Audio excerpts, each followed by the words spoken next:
Uh, I will also talk about the cover of the book. I think I particularly like it black color, the color of the book and the watermarked pictures of the leaves and possibly also some flowers that he used in his cover. So I'm somebody who is very fascinated by almost everything in a book, and in that process I also get distracted many times. Also, I remember when I was a student, when I was reading dance poetry, I should rather concentrate on reading perhaps done as a metaphysical poet. So instead of being interested in reading metaphysical done as a metaphysical poet, I would rather be interested in his secret marriage to Annie Moore, his 12 children, and how poems like The Flea read, which said, "It sucked me first and now sucks thee, and in this flea are two bloods mingled be." So, that is the kind of perhaps conditioning or way perspective I had of a reading book. So that's why, because I will also talk about cover. I have particularly liked the cover because when you start reading the book and you finish it, maybe you have read of many lives. You may not have known them, but you know those people through the words that you read in the book, of meaningful and not so meaningful conversations you have, the events that take place in the journey of the book. I think they are very ordinary, but then they go on making your reading very extraordinary in the process. I also read that this book is dedicated to Professor Avijit Pathak, and I couldn't help but remember one of his articles, I think on The Wire, where he talked about the assembly line of successful CBSE toppers, and in which he had written that how CBSE toppers now get like 499 out of 500. I myself remember a conversation where there was this young boy who had just scored, I think, 92 or 93% in boards. And I remember his father reprimanding him and saying, anything below 95 is just ordinary. And while I was reading this book, I was reminded of that conversation.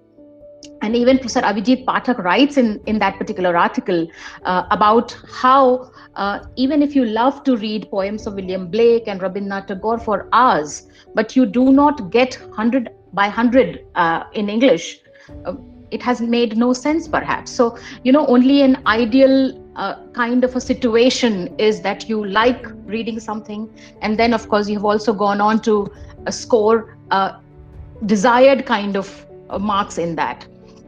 So I think all writings are beautiful in one way or the other.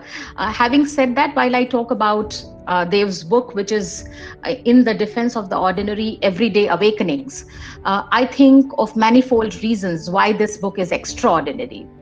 Wonderful, way of saying how we kind of ensure that extraordinariness on a day-to-day basis, from getting up early in the morning to dozing off, or sometimes just crashing. These days we crash. I don't know, I learned this Gen Z language a few days back. They say I just crashed, and I was like, no, I had only heard of planes crashing, but human beings also crash on bed. And I found it very American way of saying things, but I think that is the cool lingo that probably kids these days pick up, which has found a kind of an ordinariness in our day-to-day language.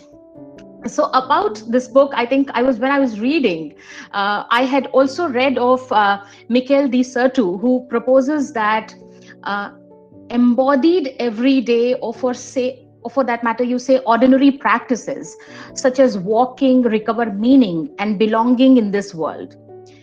He distinguishes those walking within the city as the ordinary practitioners, to be contrasted with the planner, urbanist, and cartographer.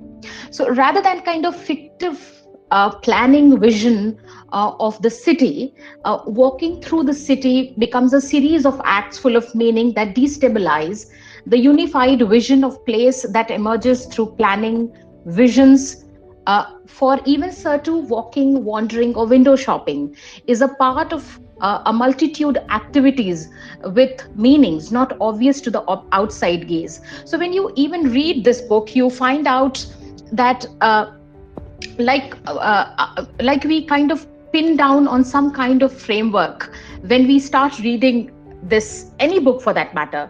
But when you read In Defense of the Ordinary, there is not a particular framework that you can pin down on. It has a little bit of, or maybe more, not a little bit, but a lot of things for everybody. For me, it was a lot about many ordinary moments that while they were passing, they were just ordinary. So I remember there was this conversation I had heard sometime on YouTube, long back, I think, about a very beautiful, journalist talking to an existential philosopher, saying that, what do you think, sir, is the best moment of your life? There was a series of questions after which she asked him about the best moment of his life. And then he looked at her and he said, you are such a sweet journalist and very pretty looking, very witty. Who knows, this is my best moment. And he said that when these best moments are passing, we don't know if they are best moments. I am 70 plus, he said, and maybe 10 years down the line, or maybe 5 years down the line, when I'm still alive, and I think of this interview giving in front of 2,000 people, I think this was my best moment.